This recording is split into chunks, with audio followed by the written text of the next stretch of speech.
तो चलो,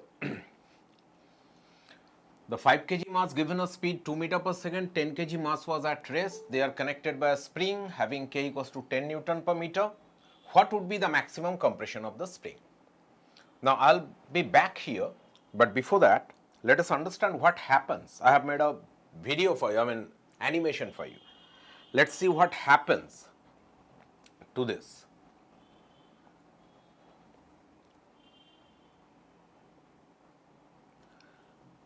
Once again.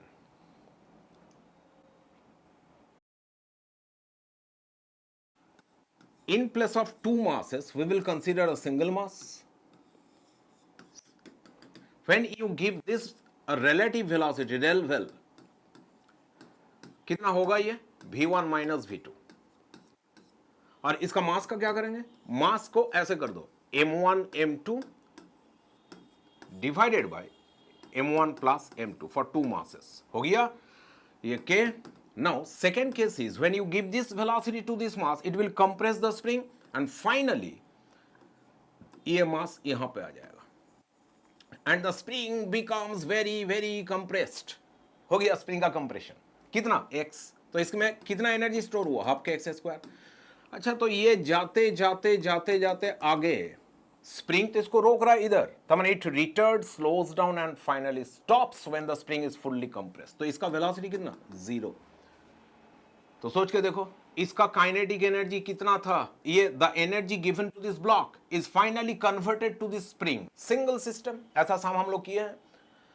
तो the kinetic energy of the block इतना हो जाएगा ना, हाफ m ना, m ने लिखेंगे, m रेड्यूस मास लिखेंगे, m1 m2 by m1 plus m2. हो गया m.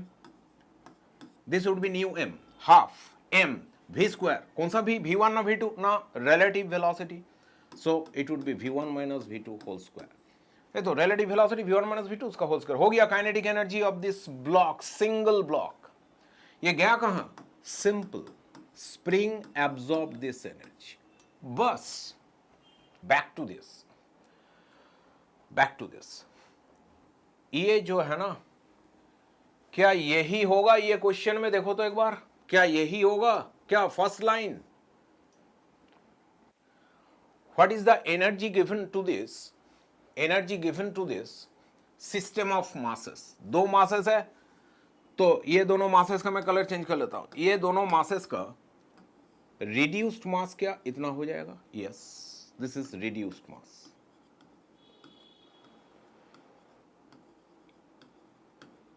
तो रिड्यूस मास होने से तो अब एक ही मास होगा, only single mass of this mass m1 m2 m1 plus m2. हो गया. इनटू रिलेटिव वेलोसिटी, इसका 2 है, इसका कोई स्पीड नहीं है, ये रेस्ट में था. इसका v2 बाय u2 कितना था? 0. 2 माइनस 0 रिलेटिव वेलोसिटी. तो half reduce mass relative velocity square equals to, सारा एनर्जी गया कहां भाई? ये दोनों का मिला के रिड्यूस मास का. The energy was absorb by the spring. तो स्प्रिंग का हाफ के एक्स स्क्वायर कर लेते हैं. हाफ के कितना दिया हुआ? 10, और X square we don't know. So from that we get this thing. देखो सोच के, ये half half you can cancel. Okay, अच्छा ये 10 और इधर का 10 कैंसल. ओके, और ये जो 15 होगा नीचे और ऊपर में 5, they will cancel out to be 3. तो कितना बचा यहां पे? 1/3. ओके, और ये 2 का स्क्वायर कितना? 4. x max square 4/3, x max 2/√3. Right answer. Will be doing next sum. ये तो मेंस का सम है. मेंस में आया था. I am reading it out for you. मैं पढ़ दे रहा हूं इसको. If you are having problem in reading this, देखो, large number small n, large number बहुत सारे ऑफ आइडेंटिकल बीड्स को बॉल ही सोच लो.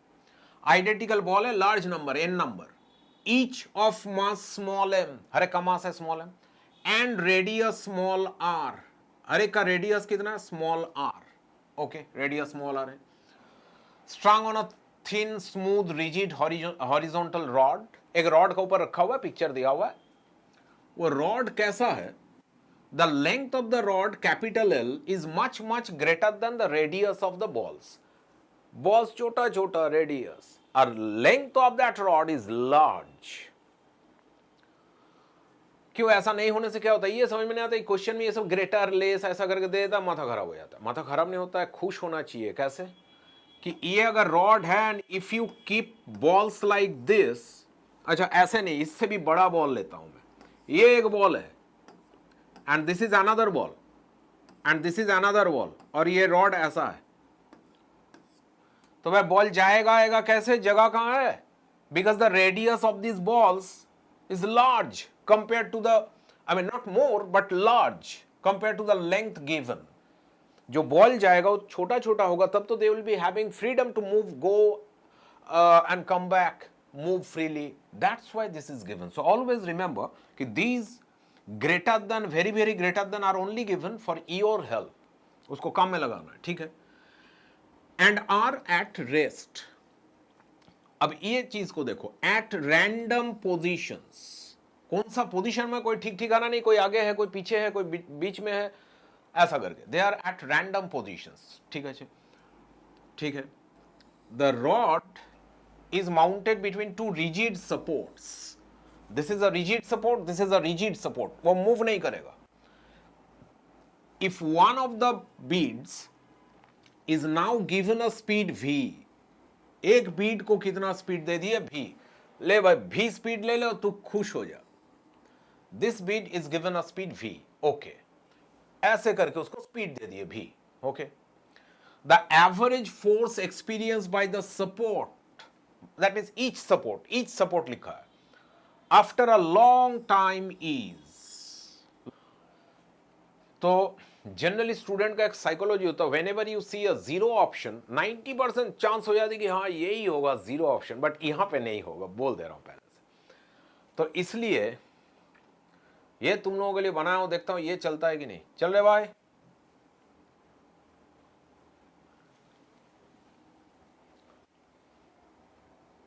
This would be the motion. इसका बदले में we can consider a single ball is moving. माने को समझो, अगर ऐसा हो रहा है कि ये बॉल्स जो है ना आपस में, ये उसको धक्का दिया भी भी भी भी भी, फिर से वापस आ रहा भी भी भी, ऐसा करके देख रहे हो।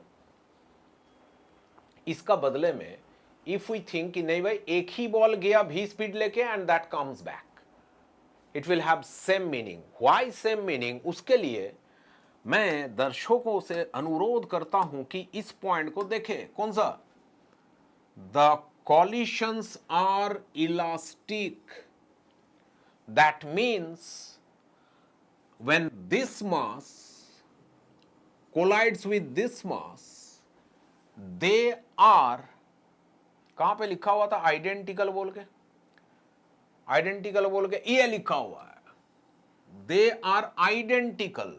तो बोलो from your past experience, when same masses collide, then they exchange their velocities. Remember that point when m1 equals to m2, you need to understand this thing.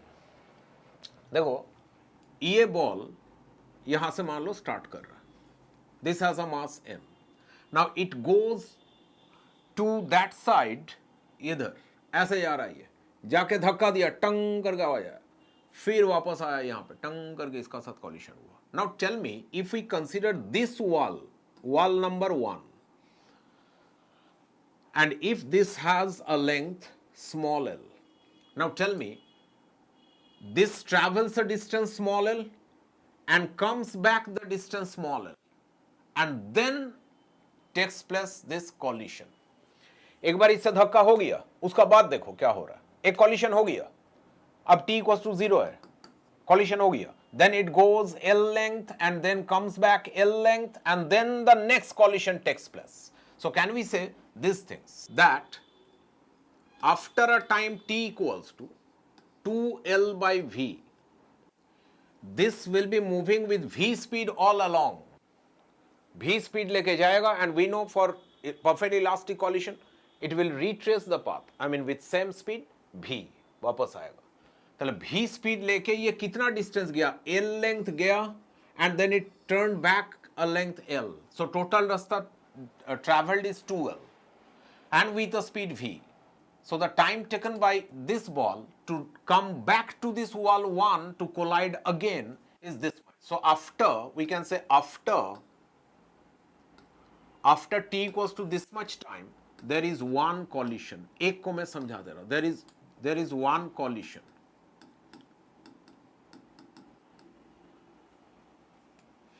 ठीक है, after this much time there is one coalition.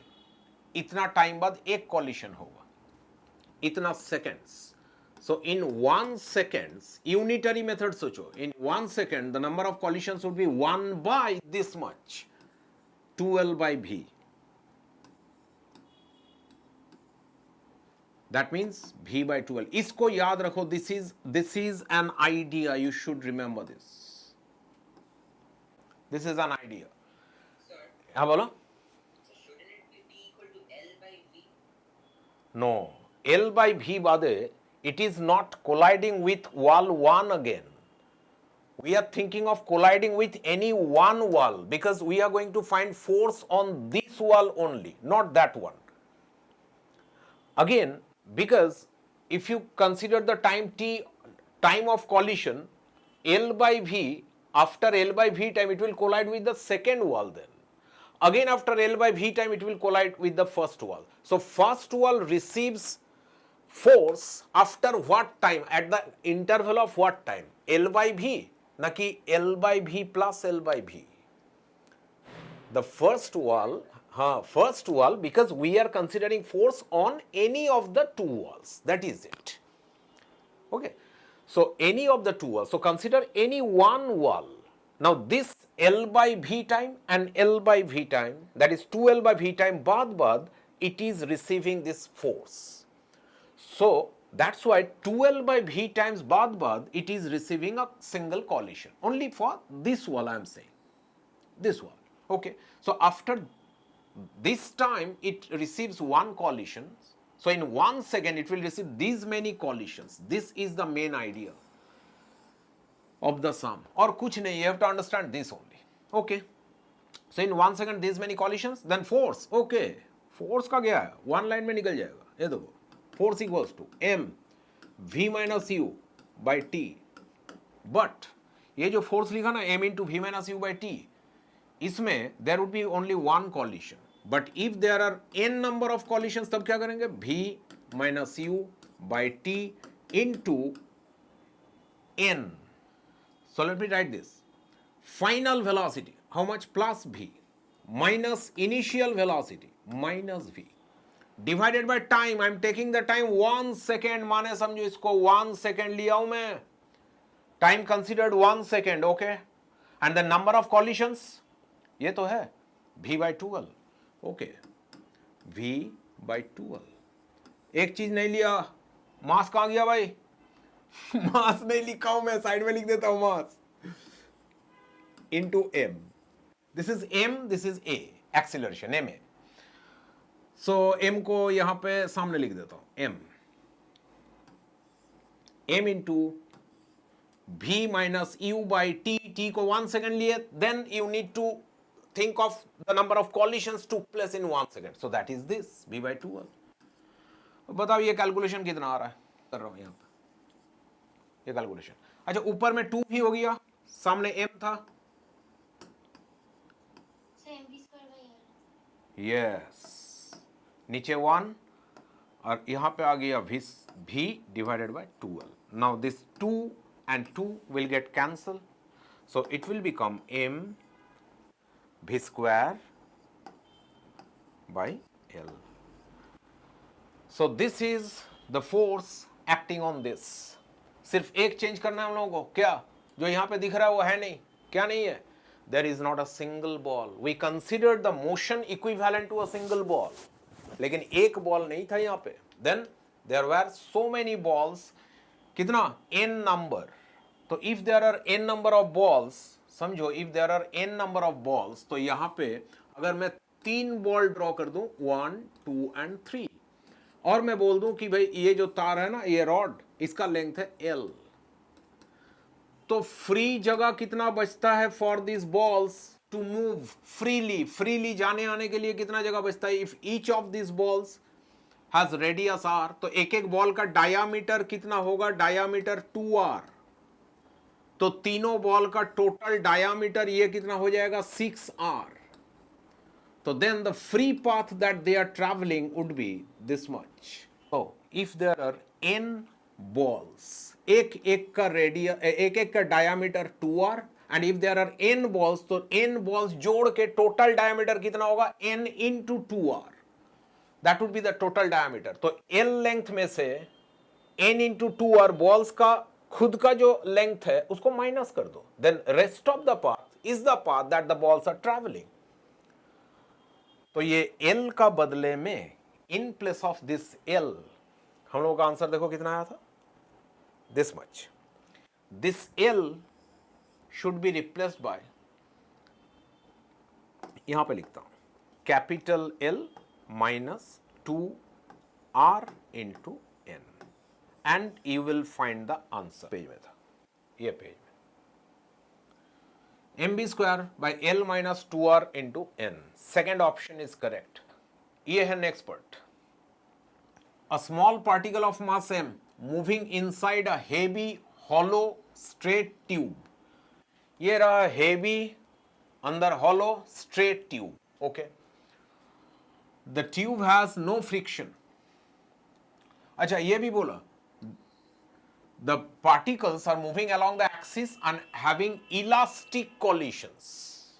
तो ये जो है ये elastic collision करेगा, that means no loss of energy.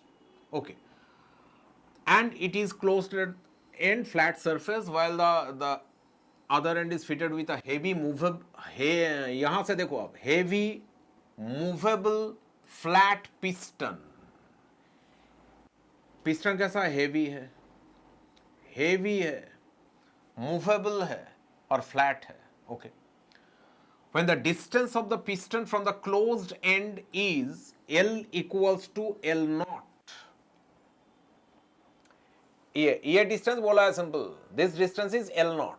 शुरू में the particle speed is v equals to v naught. तब ये पार्टिकल का स्पीड कितना था? v naught. The piston is moved inward at a very low speed v. बहुत ही स्मॉल स्पीड v लेके पिस्टन आगे जा रहा है. ये पिस्टन v स्पीड लेके आगे जा रहा है. तो ये ऐसा बोला है, मैं डेटा लिख लेता हूं यहां पे, कि this length initially was L not, और तब ये जो मास है, दिस मास, ये मास यहां से आएगा, इसका सा धक्का लगा के वापस, तो ये this mass was having a velocity, कितना दिया हुआ था? Small v equals to v naught. तो इसका स्पीड था v नॉट. ओके, अब बोला the piston is moved at a very slow speed capital v. That means ये पिस्टन जो है ना, ये पिस्टन कैपिटल v स्पीड लेके आ रहा है, but this is a low velocity. Slow भी बोल सकते हैं इसको. हाँ देखाচ্ছি, बोलो दी. The piston is moved inward with a low velocity so that v, फिर से वही option, v very very less than dl by l into v naught, where dl is the infinitesimal displacement of the piston. That means this piston थोड़ा सा length यहां पे चला आया, यहां पे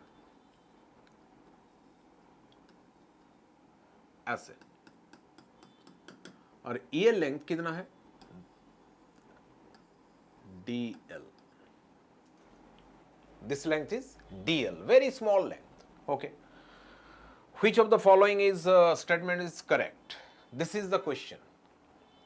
ये जो बॉल है ना, this ball, अरे तू नहीं भाई, ball, this ball is moving this way and colliding with the piston wall, dung, and then it is coming back. The piston is moving, the ball is coming back, then again bouncing back, the ball is coming towards the piston. The piston has moved dl, the ball collides, dung करके लगा, फिर से it comes back and the piston moves further, the ball again goes and then फिर से dung करके collision, फिर ये होता ही रहेगा. But think of this, as this distance becomes very small, then the number of collision will be very fast. Why? Because the speed every time it collides with that wall of the piston, every time when it comes back, its speed increases. Why increases? You have to tell me.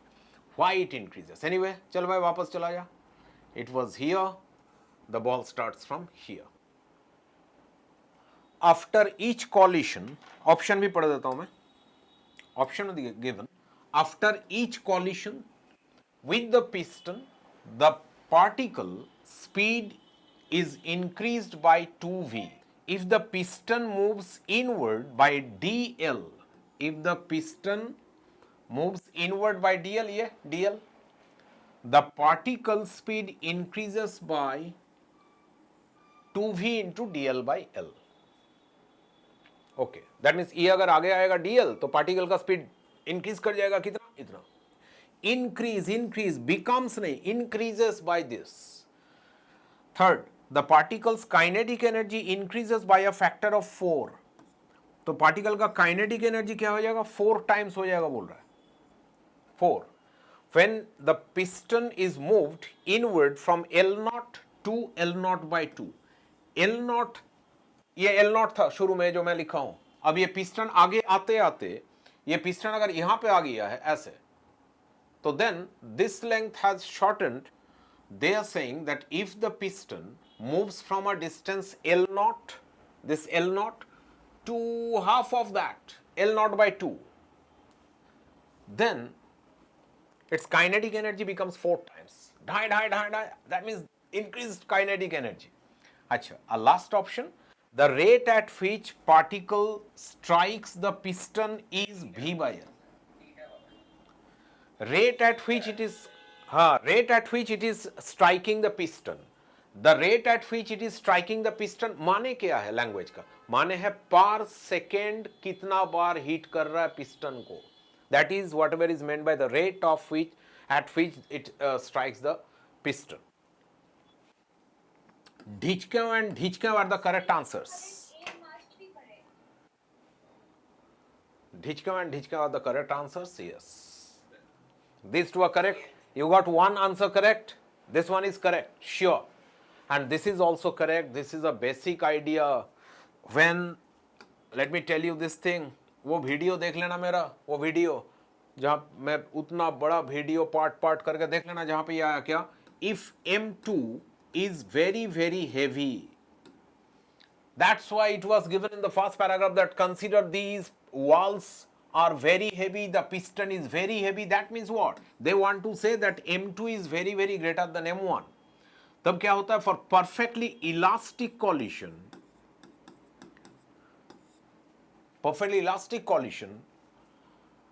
ये मैं बोला था तब कि the velocity v1 becomes minus u1 plus 2u2.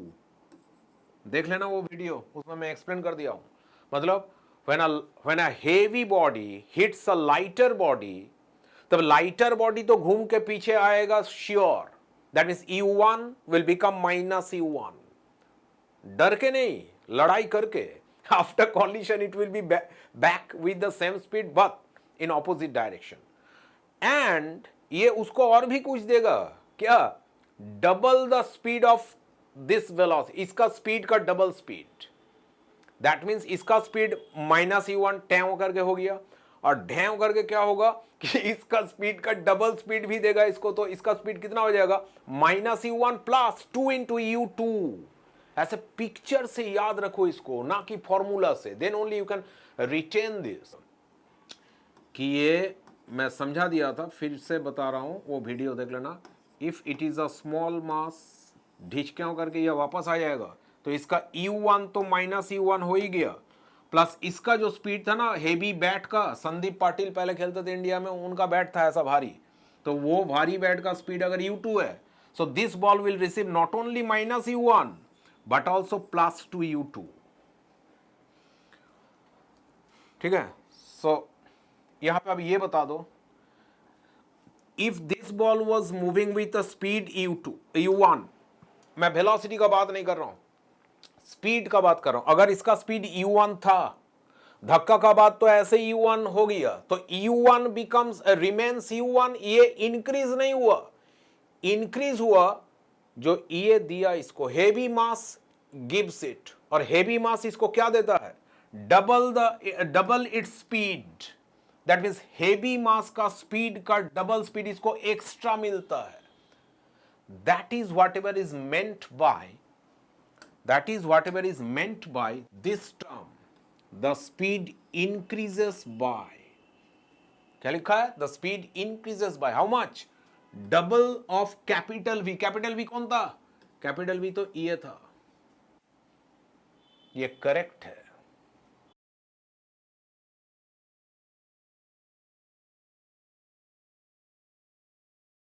चेवर आ जाओ भाई, 8। ये मैं बोला था लास्ट पेज में कि नेक्स्ट सम करने के लिए this is required, you have to understand this, ये मैं बोला था।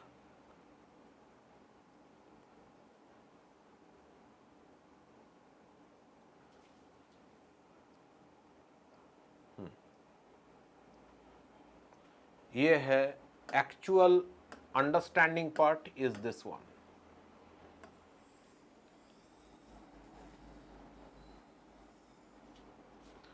Understand this. देखो मैं डिटेल्स में 3 पॉइंट्स बना के रखा हूं, 1, 2 and 3। The time in which the piston has moved a distance dl, कत time hello, that time was dl by v। Okay, याद है, याद है, 2l by small v, ball का पास चलो, सी दिस, एल नॉट तो इनिशियल लेंथ था, any length is taken as L, any length.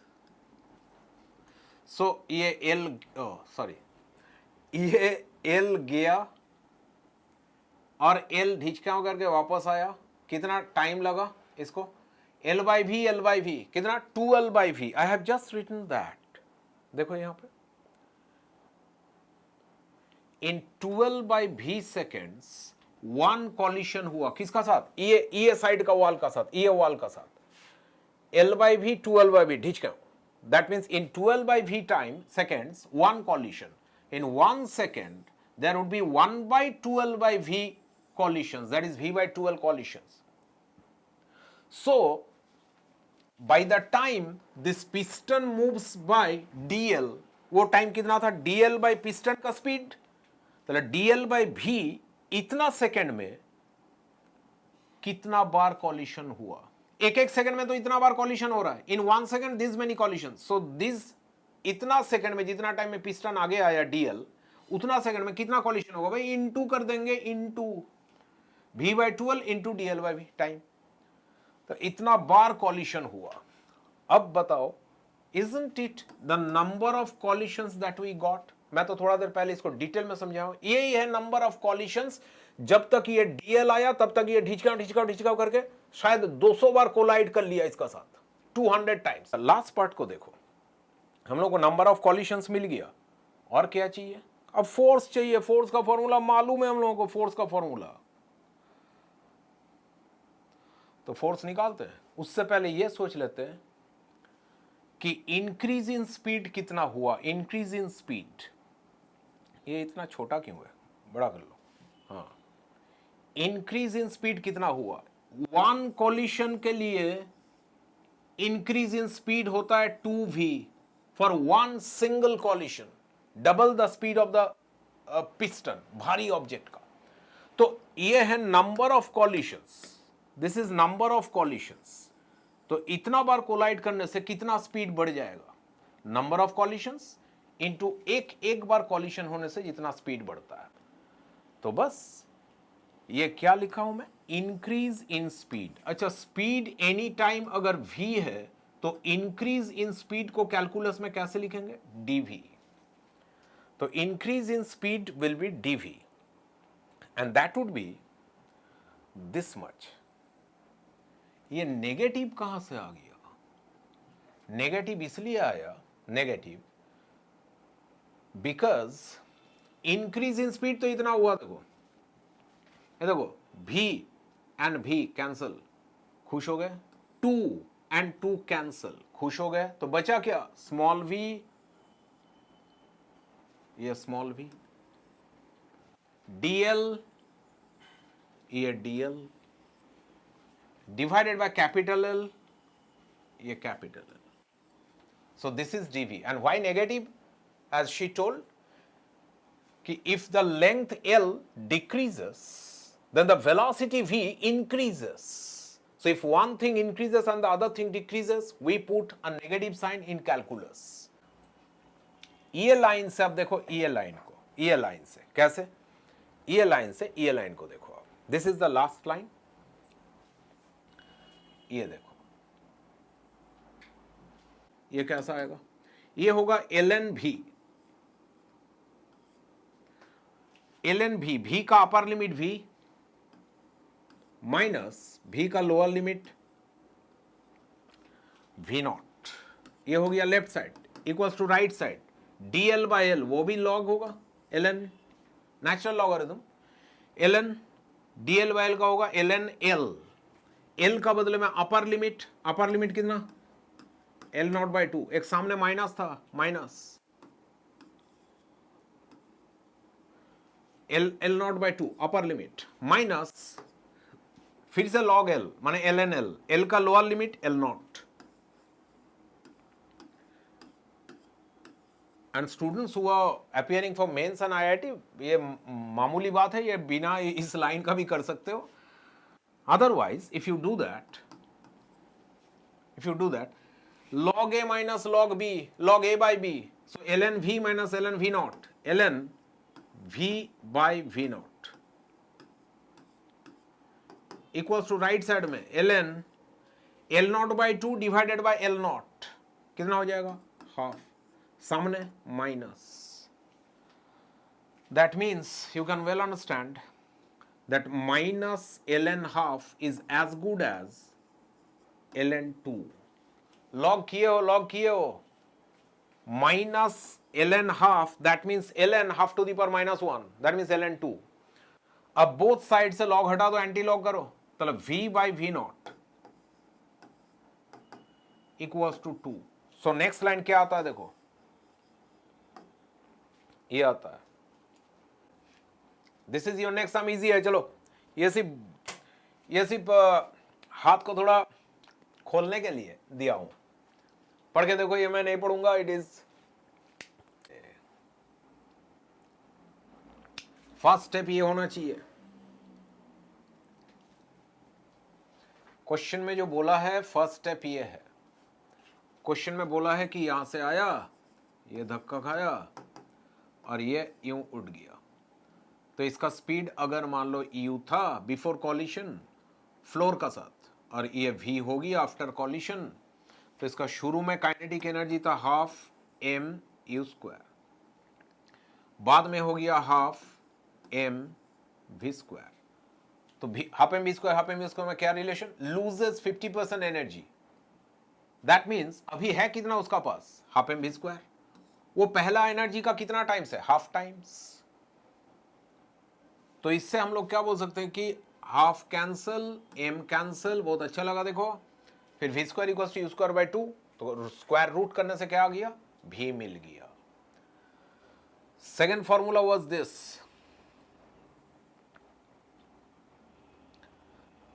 ये भी वो वीडियो में बोला था, तुम लोगों का क्लास भी हुआ था.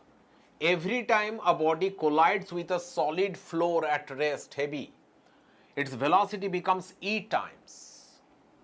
That means v should be e times u. और यहाँ पे v कितना हुआ है, यहाँ पे v हुआ है 1 by root 2 times of u. 1 by root 2 times of u.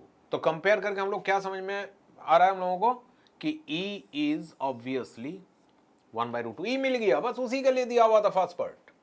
और हाइट कितना जाएगा total, this plus this plus this plus ऐसा करके टोटल हाइट ऐसा होगा. फर्स्ट बार जब गिरा था कितना हाइट था, h. उसका बाद क्या होगा भाई, velocity becomes e times but height becomes e square times. ये दो आइडिया मैं बोला था याद रखने के लिए. तो e स्क्वायर का फैक्टर आ जाएगा 1 plus e square by 1 minus e square. चलो वैल्यू पुट कर देते हैं, h into 1 plus E square कितना बन गया, हाफ, ई तो 1 बाय रूट 2 आया, 1 माइनस हाफ कितना हो गया, 3/2 divided by half. 2 cancel, 3. 3h. This would be the correct answer. 3h. हुआ? चलो नेक्स्ट सम में. दिस इज द सम. क्या बोलूं मैं, ये मान लो एक बुक ले लेता हूं. तो ये बुक ऐसे रखा हो, मान लो इसको स्क्वायर, ठीक है. अब ये स्क्वायर ऐसा है तो इसका सेंटर यहां पे होगा कहीं पे. ओके. अब देखो तो मेरा ये फिंगर का टिप को देखो ऐसे. Now if it tries to move like this, अरे इसका तो हाइट बढ़ जा रहा है. लीडिंग वर्टेक्स ये है, तो लीडिंग वर्टेक्स का रेस्पेक्ट में ये अगर ऐसे उठेगा तो इसका हाइट थोड़ा सा बढ़ गया ना ऊपर सेंटर का, तो वो बोल रहा है डेल्टा, जितना एक्स्ट्रा हो गया दैट इज डेल्टा. तो बोल रहा है then delta depends on N and H as this. N माने नंबर ऑफ साइड और एच माने cm उसका शुरू में जितना ऊपर था. This is H. Type C cable लगालाम 1080p HD. ठीक है. तो এটা দেখো,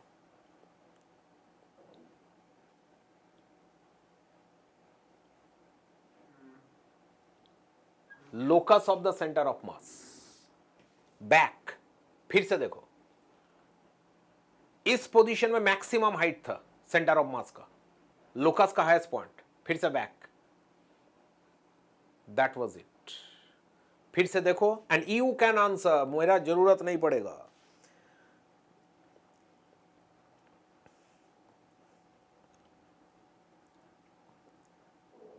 देखो तो ड्यूरिंग इट्स मोशन ऐसे इसका मैक्सिमम हाइट कब आया था, तो इसका centre of mass red colour ऐसे गया, उसमें से ये मैक्सिमम हाइट दिख रहा है यहां पे. कहां पे? यहां पे. जब ये साइड सीधा था, येलो कलर का साइड जब सीधा था, वापस आ जाओ. ओहो, दैट मींस ये येलो कलर का साइड जो है that is the maximum height. This yellow colour side is the maximum height for this polygon. से मैं तो ऐसे हेक्सागन ड्रॉ किया हूं, it may be any n sided polygon. So keep in mind the maximum height of this center of mass will happen when this side yellow color का becomes perpendicular to the ground. माने ये जब सीधा हो जाएगा then only its maximum height will take place. So can we calculate this yellow color height, the side which is the maximum height when it is turning? Can we calculate this maximum height वाला side, ये yellow colour का side calculate कर सकते हैं? If each side is L for this polygon, can we calculate this? I have drawn one for you. ये polygon draw किया हूं, ये देखो. माने इट इज वही हेक्सागन लाइक. तो let me just keep it here. चलो ठीक है, ठीक. अच्छा, you just tell me, if this angle is theta,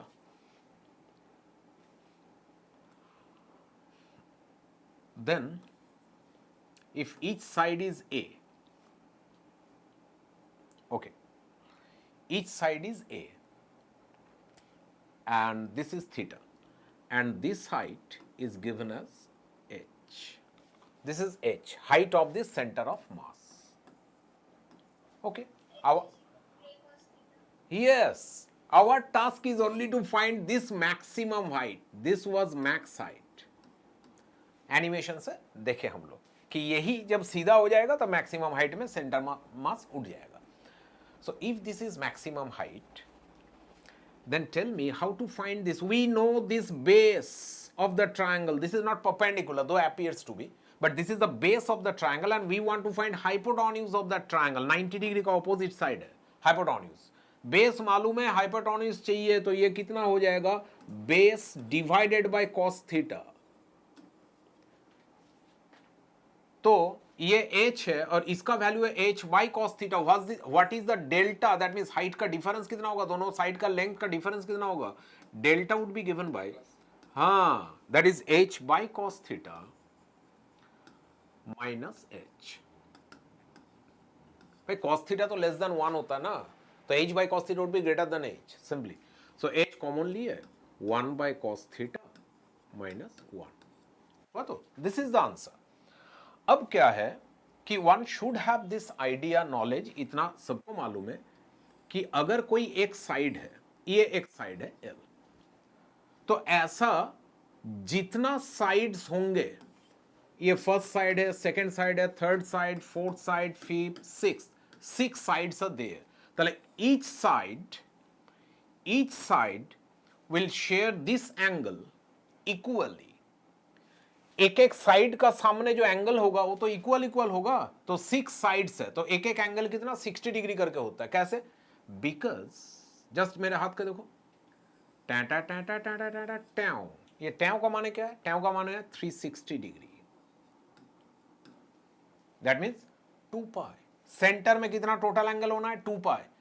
तो इसमें अगर 6 साइड्स है, एक एक साइड का सामने करके कितना एंगल होगा? 2 पाई बाई 6. तो अगर n साइड्स है, math students know this, I am telling for others who don't have maths, कि अगर n नंबर ऑफ साइड्स है तो एक एक साइड का सामने ये एंगल, एक एक साइड का सामने ये एंगल कितना हो जाएगा? 2 पाई को equally they will share. 2 pi by n. This would be the angle subtended by each side at the center. तो ये theta half of this angle would be pi by n. very good, very good.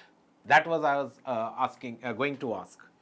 So theta would be the half of this total angle here. देखो theta में आधा लिया हूं, इसको लिया हूं theta, इसको, ये total angle नहीं, total का half. So theta would be half of this value.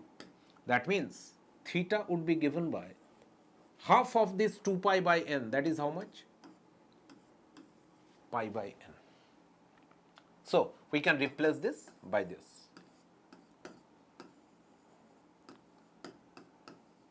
हो गया 1 by cos theta minus 1, खत्म. 1 by cos theta minus 1, ये हो गया. Now we will look for this option in the question. Let us see that.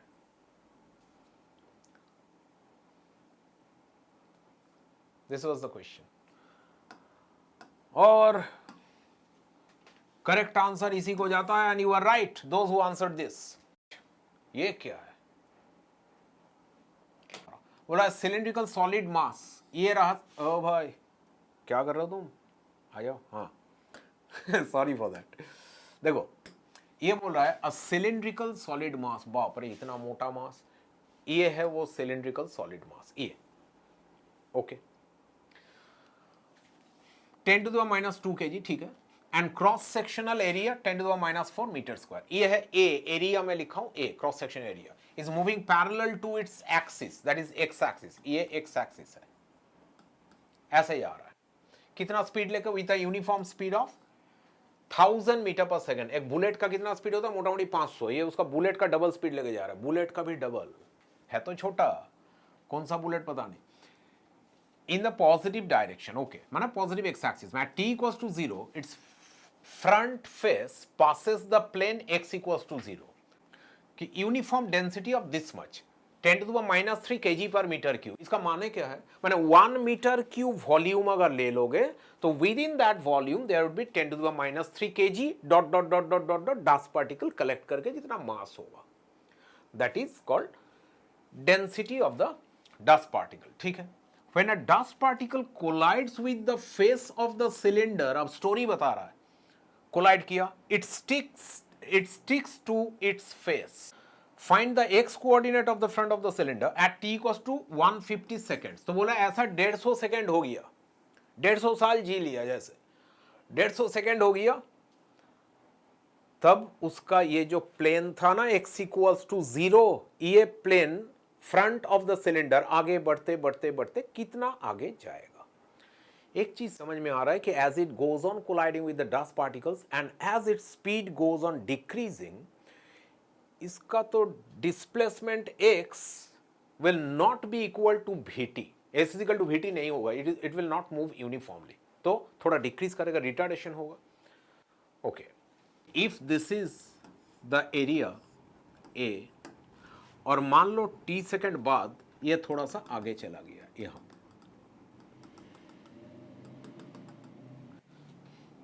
यहां पे चला गया, तो देखो तो सिर्फ इसको अगर समझ गए तो बस बाकी और कुछ नहीं समझना, बस एनफ है, enough.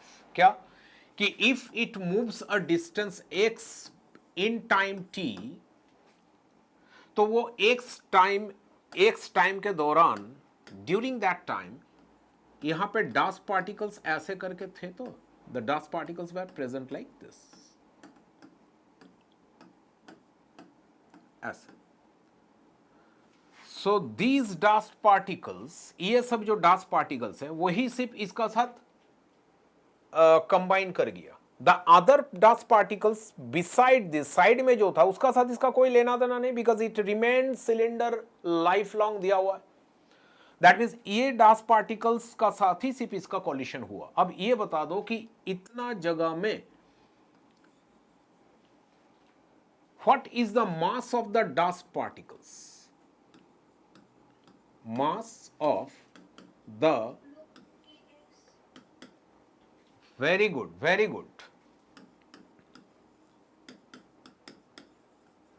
mass of the dust particles, area A, distance कितना गया x। अच्छा ये दिख रहा है बोलो तो तुम लोगों को कि this is a cylinder. 3D में सोचो, 3D में सिलेंडर अगर आगे जाएगा तो जितना आगे गया that will also be a cylinder, तो उतना सिलेंडर का अंदर जितना मास है that is the mass of the dust particle. तो ये सिलेंडर का वॉल्यूम कितना है वो बताते हैं, volume of the cylinder. Area देखो, एरिया गोल करके ए, और ये लेंथ कितना है सिलेंडर का x, तो ये तो एरिया इनटू लेंथ बनी तो वॉल्यूम, वॉल्यूम मिल गया। तो अब क्या निकालना है, मास। ये तो सिर्फ वॉल्यूम था, मास निकालना, मास। मास कितना भाई, डेंसिटी से मल्टीप्लाई कर देंगे, वॉल्यूम इंटू डेंसिटी रो, ये तो हो जाएगा मास। तो लिख रहा हूं मैं, ये मास को बोल सकते हैं एक्स्ट्रा। मान लो इसका ओरिजिनल मास था कैपिटल M, तो एक्स्ट्रा मास कितना हो गया, ये तो वॉल्यूम AX और डेंसिटी रो, तो AX रो इतना हो गया एक्स्ट्रा मास। तो इसका टोटल मास अभी ये कितना हुआ after moving a distance x, total mass, इसका टोटल मास हो गया m प्लस AX रो। तो टोटल मास अगर इतना हो गया, राइट आंसर।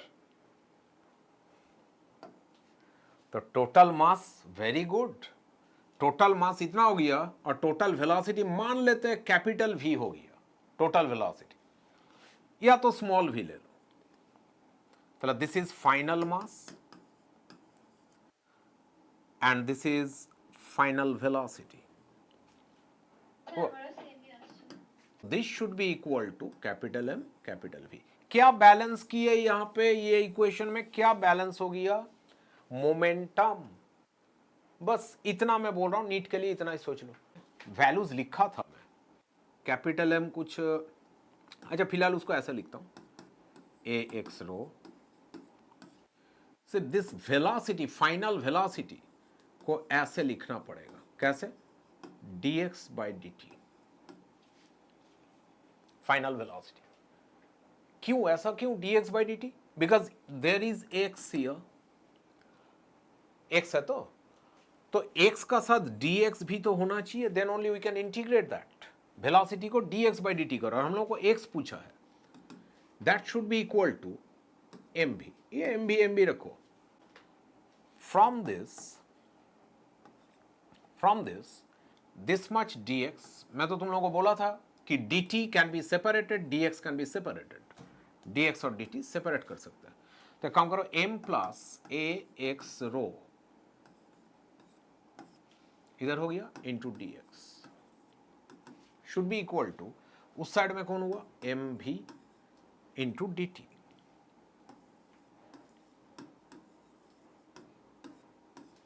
ये हो गया, dt को उस साइड लेके गए। अब क्या करेंगे, just integration. whenever you see something is varying then just do integration. if you integrate this, अरे बहुत इजी होगा इंटीग्रेशन, डोंट वरी। चलो ना थोड़ा इंटीग्रेशन प्रैक्टिस करते हैं। मैं अभी भी ये सब वैल्यू ऐसा क्यों रखा हूं, just to make you understand that the capital letters I have used they are constant. बोलो ना, कैपिटल M था, तो एम ही रहेगा, एरिया यही रहेगा, बोला हुआ है क्वेश्चन में। डेंसिटी कांस्टेंट दिया हुआ है, एम भी कांस्टेंट, तो कांस्टेंट ही रहेगा एम। एम डी एक्स, तो एम बाहर आ गया, डी एक्स का इंटीग्रेशन एक्स, ए रो बाहर आ गया कांस्टेंट, एक्स डी एक्स, उसका इंटीग्रेशन कितना होता है, एक्स डी एक्स, एक्स का पावर 1 है, पावर 1 बढ़ गया, डिवाइडेड बाय वो पावर, तो चलो ये भी हो गया। ए rho into x D x, इसका इंटीग्रेशन होगा एक्स स्क्वायर बाय 2, चलो लेफ्ट साइड हो गया, इक्वल्स टू, वही लिमिट 0 टू एक्स लिए ना, और इसका लिमिट 0 टू टी, इसका क्या होगा, एम बाहर, भी, अरे ये भी बाहर, तो किसका इंटीग्रेशन, डी टी, वो तो टी होगा बस, डी टी का इंटीग्रेशन कितना होगा, टी, बस सही है।